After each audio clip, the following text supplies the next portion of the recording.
Have you ever had one of those sewing sessions when everything went wrong? Well, I just had one, and it's all on film for you to see. Come and join me.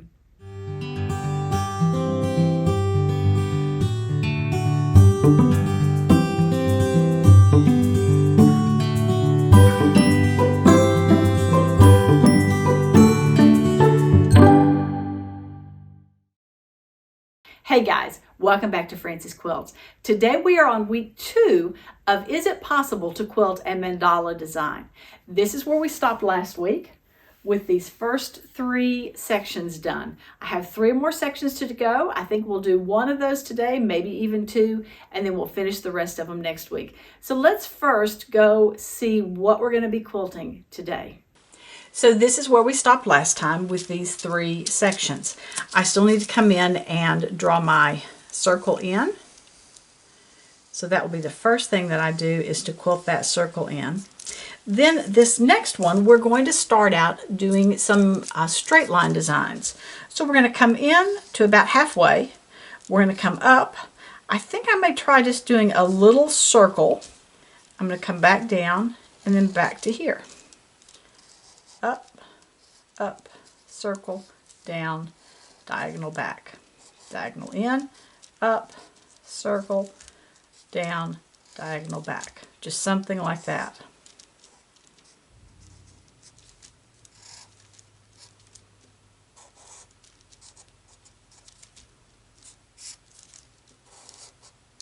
I'm debating about whether I want to mark these points right here.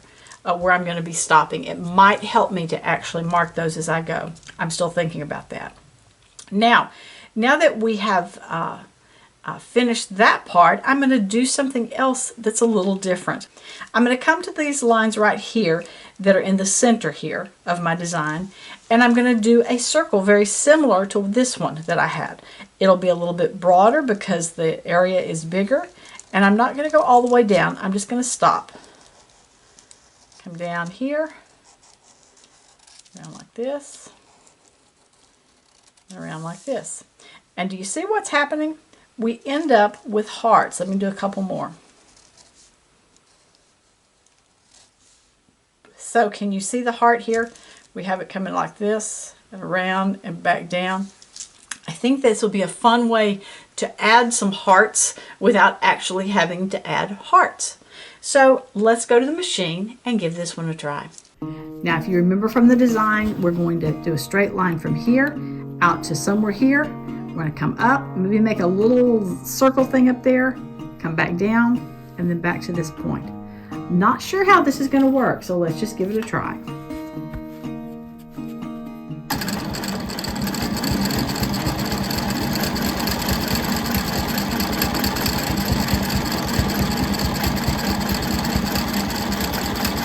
Yeah, I'm not real fussed with that, but I'll keep going.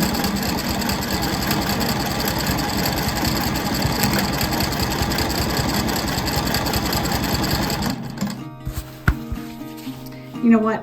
I really don't like how that looks. I think I'm going to take these out and start over again and just have it coming up to here, up, down, and back, and forget about these little knot things up at the top. I'll be back. All right, let's give this another try. We're going to come a straight line into the center. Come up, straight back down, another line out. That's so much easier to do.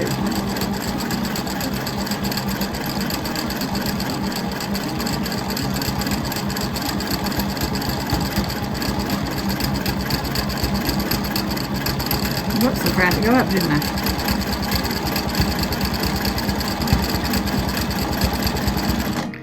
This is going to be easier if I'm quilting this direction so I can see where I'm going a little bit better.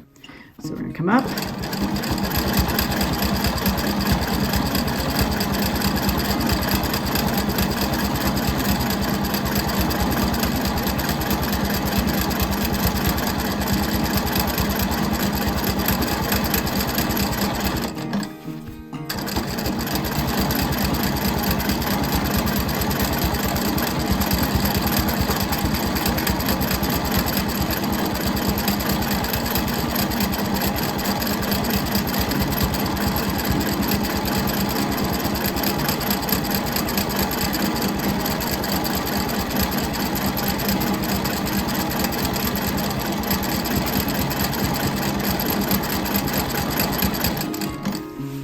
notice that when I am making these lines coming up and I get to here and I'm getting ready to change direction to come up, I let it sit 1, 2, 3 stitches here, and then I come up and then I let it sit here 1 or 2 stitches and then come back down, let it sit 1 or 2 stitches and then go back over.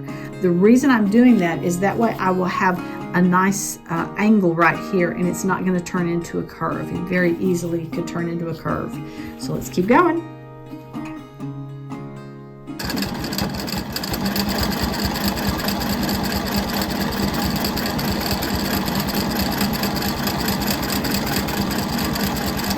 Also, in all honesty, it gives me a minute just to gather my thoughts and figure out where I'm going next.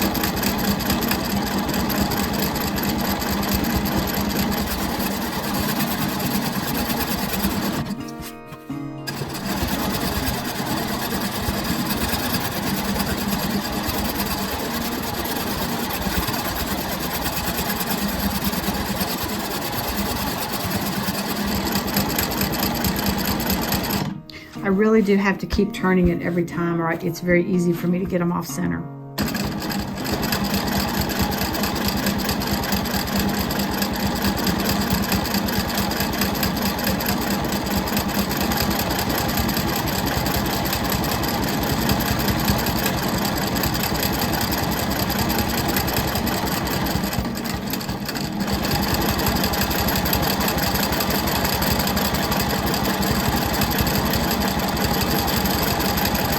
Okay, if you can see, I messed up in here and I messed up here. One mess up I can deal with, but 2 mess ups in one little section is too much. So I'm going to pull this out and come back over to here. And it's good that I turned it over, because look what I've done. I managed to stitch that corner down. I had taken the pin out so that I could cut out that other area and didn't put the pin back in. So now I need to take out a whole bunch of it all the way back to here. I'll be back. All right. After 30 plus minutes of ripping out, I think I'm ready to start again. I told you when I started this project I was going to show you the good and the bad and the ugly, and that was definitely some ugly going on there. I've also decided that if I quilted in this direction, it may be easier for you to see on camera. So I'm going to see if I can change the direction in which I've been quilting, and maybe that will help everything. Let's just all cross our fingers and hope that we can get all the way around before I have to stop again.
All right, that part of it's done.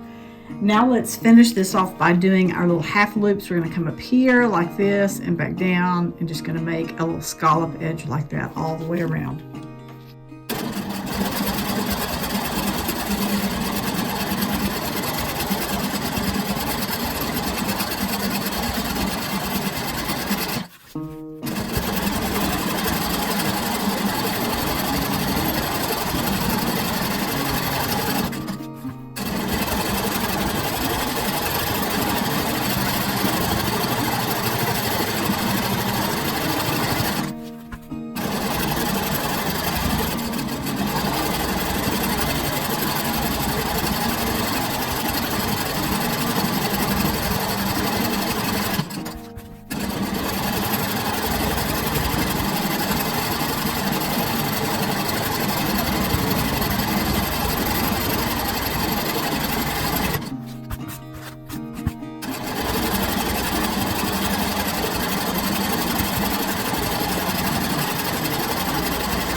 least that last part was easy.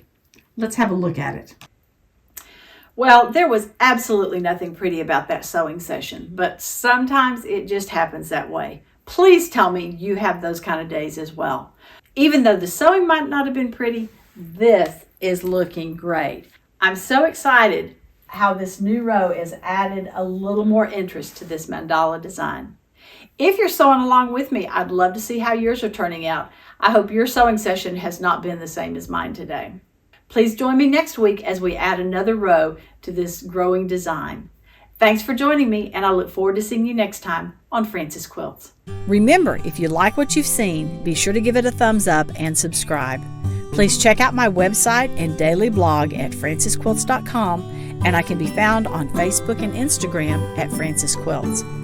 Thanks so much for joining me. Hope to see you again soon.